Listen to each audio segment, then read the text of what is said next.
Hello guys, hello everyone. Welcome to you on my YouTube channel Legal Bonafide. So let's start the video. In this video I will give you brief explanation of Hindu Marriage Act 1955. Before I come to main point, let's know about what is Hindu and Hinduism. सबसे पहले हम जानते हैं कि हिंदू और Hinduism होता क्या है। क्या ये दोनों वर्ड की मीनिंग सेम है? So, to be honest, these are completely different words. Hinduism is a way of life and Hindu is a religion by nature. According to many scholars, Hindu religion is the world's oldest religion with roots and custom dating back more than 4000 years. Today with about 900 million followers, Hinduism is the third largest religion behind Christianity and Islam. Roughly 95% of the world's Hindu live in India. Hinduism is the most tolerant religion of the world. Most scholars believe Hinduism started somewhere between 2300 BC and 1500 BC in the Indus Valley near the modern day Pakistan. But many Hindus argue that their faith is timeless and have always existed. Unlike other religions, Hinduism has no founder but is instead a fusion of various beliefs. So now let's talk about the evolution of Hindu Marriage Act. तो Hindu marriage act जो है वो एक evolutionary act है, ना कि revolutionary act है। Evolutionary act का मतलब ये होता है कि वो gradually according to the needs of society laws बनते गए।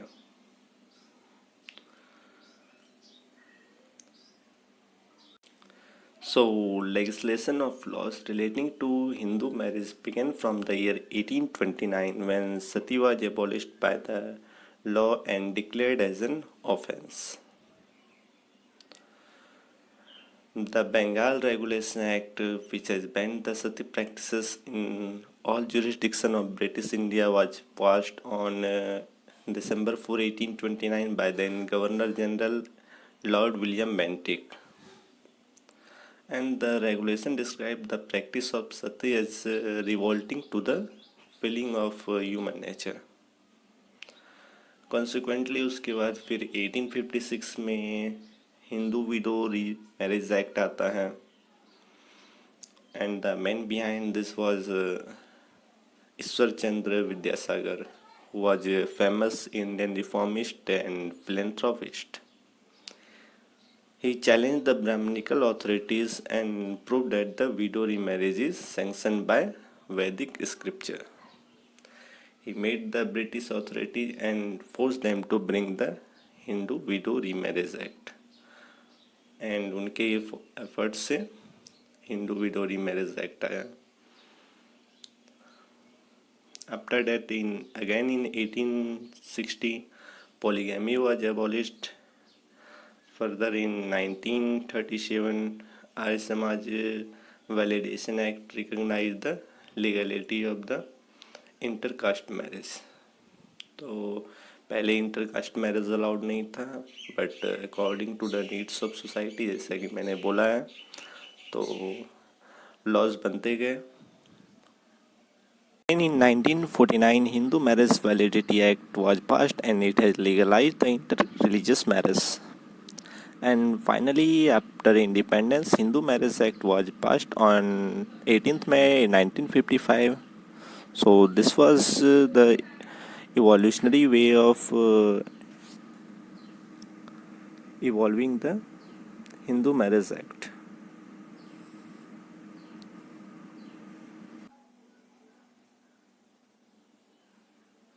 Now come to the main topic, that is the who are Hindu. According to the Hindu Marriage Act, who are Hindu?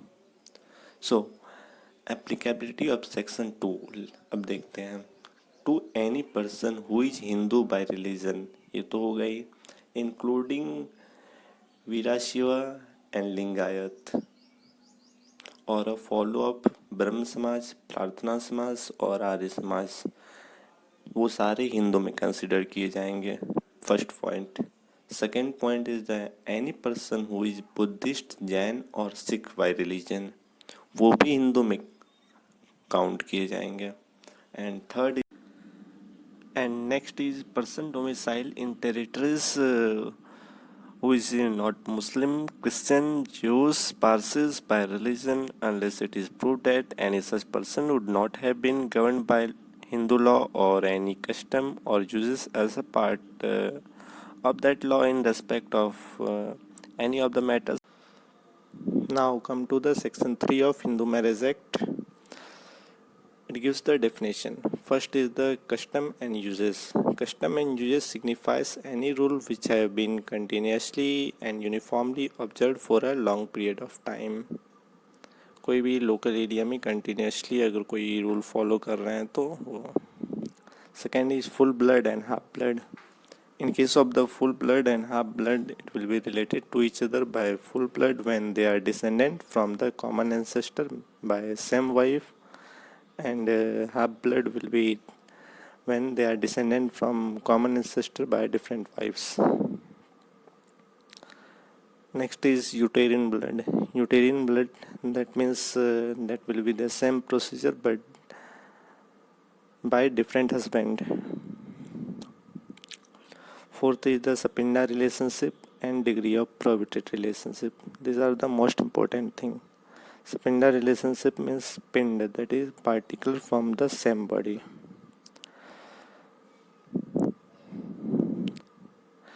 In this case, any person,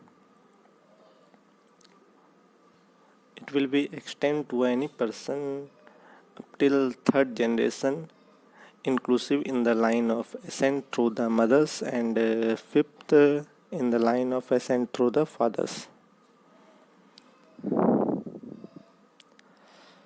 And the degree of prohibited relationship, in this case two persons will be related to each other when one is the lineal ascendant of the others and one was the wife of husband of lineal ascendant of the others. Next is if two are the brothers and sisters, uncle and niece.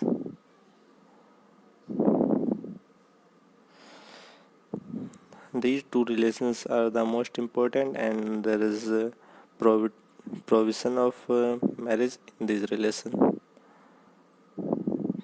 Now come to section 5 of Hindu Marriage Act, that is condition for Hindu marriage.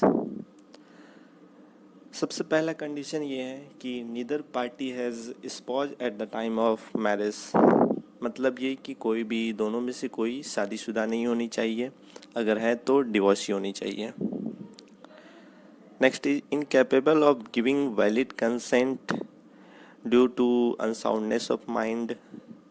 And third is the though capable of giving valid consent and it may be due to the suffering of mental disorder. मतलब कि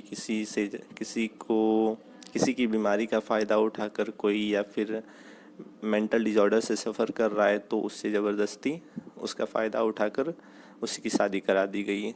सो this marriage will not be valid. Next is the age of parties. For the male it is 21 years and for the female it is 18 years. After that, next is the parties are not within the degree of prohibited relationship, and further parties are not sapindas of each other unless the custom or uses governing each of them permits of a marriage between two. So these are the condition of for the Hindu marriage. Now come to the ceremonies of the Hindu marriage. So a Hindu marriage may be solemnized in accordance with customary rites and ceremonies. तो क्या क्या customary rites and ceremonies हैं? Where such rites and ceremonies should include saptapadi, and जब ये 7 फेरे जो होते हैं, ये 7 फेरे जब कंप्लीट हो जाते हैं, then marriage said to be concluded.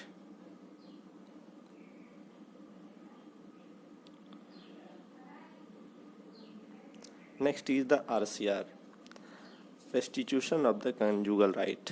Restitution of conjugal right comes under the section 9 of Hindu Marriage Act.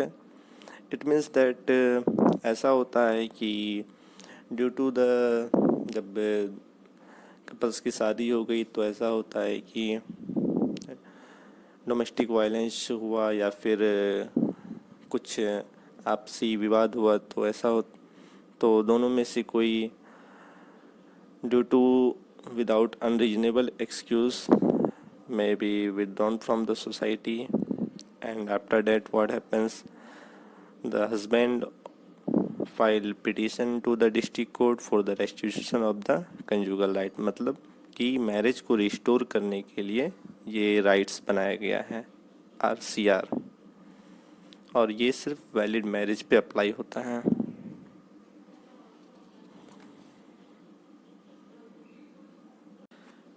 Now next is the section 11 of Hindu Marriage Act, that is the void marriage.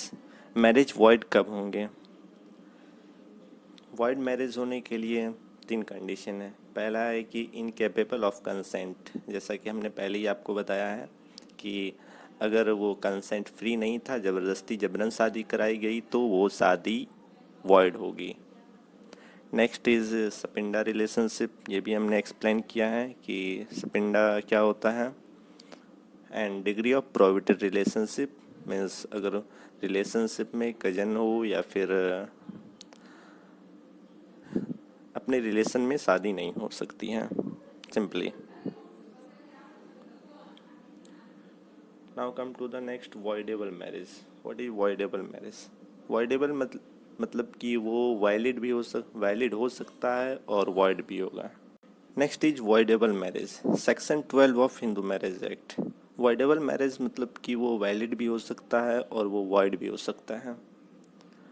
So first is the impotency. Impotency means incapable of having sex in either of the parties. So अगर ऐसा है तो petition file कर सकते हैं for the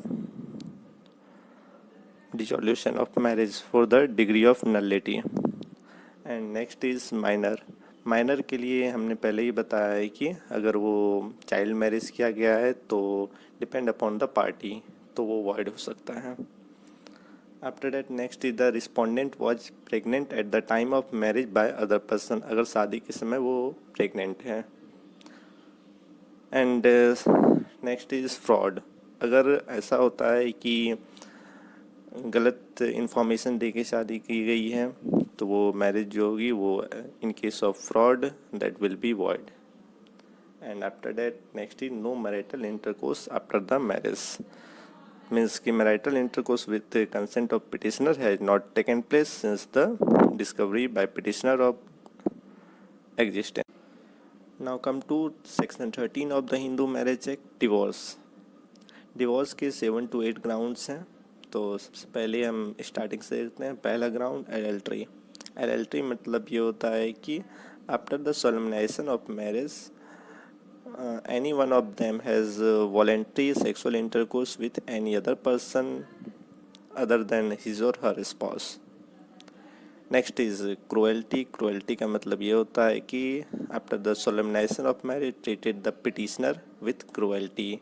अगर domestic violence वगैरह हुआ है, उसके साथ मारपीट हुई है घर में, तो वो क्रुएल्टी में ट्रीट किया जाएगा.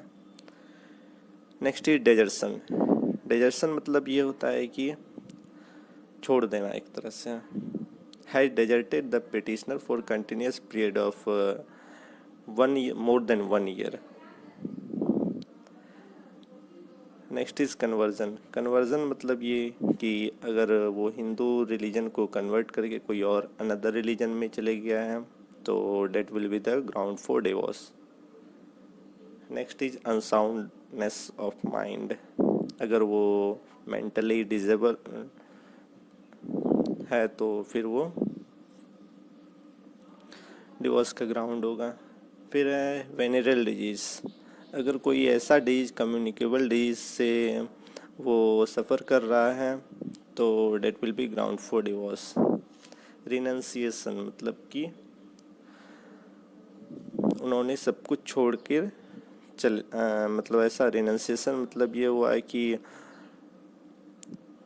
कोई भी रिलीजन में वो कन्वर्ट हो गया, सब कुछ छोड़ के वो चल बसा है बाहर कहीं जंगल में या फिर कहीं और, तो इसको कहते हैं renunciation. And next is not heard alive for 7 years। अगर वो 7 साल तक नहीं दिखा है कहीं तो।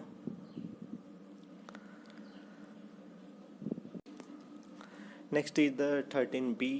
13B that is the divorce by mutual consent. इसका मतलब ये हुआ कि जब दोनों husband wife with consent and peaceful nature एक जॉइंट पिटीशन कोर्ट में फाइल करते हैं डिवोर्स के लिए, तो इसे डिवोर्स बाय म्यूचुअल कंसेंट कहा जाएगा। Now come to next section, section 17, punishment for the bigamy. हमने पहले ही बताया था कि bigamy is not allowed in India. So अगर ऐसा है तो that will be punished under section 494 and 495 of the Indian penal code 1860। Section 14। Section 14 is maintenance pendente lite and expense in proceeding. ऐसा होता है कि अगर डिवोर्स का पिटीशन फाइल किया गया है तो जो वाइफ है वो अपने आप को मेंटेनेंस नहीं कर पा रही अपने बच्चों की, तो उसकी जो एक्सपेंस होंगे प्रोसीडिंग के और केस लड़ने के जो होंगे और अंतरिम जो मेंटेनेंस होंगे वो हस्बैंड को देना होगा। And next is permanent. Next is the section 25 of the Hindu marriage act, that is the permanent alimony and maintenance. Alimony is one-time payment made to the spouse who is financially unable to maintain himself or herself. The spouse who needs to pay the alimony does not require to pay any other spousal support during the lifetime after the paying alimony. Whereas the maintenance is periodic allowance paid by husband to the wife, paid monthly, annually, or any other fixed interval decided by court. And the alimony may be paid to the spouse in lump sum such as cash or any other kind of payment, as well as in case of form of property after the divorce is final. So I hope you guys have liked the video. Join WhatsApp group for any updates and stay safe, stay healthy.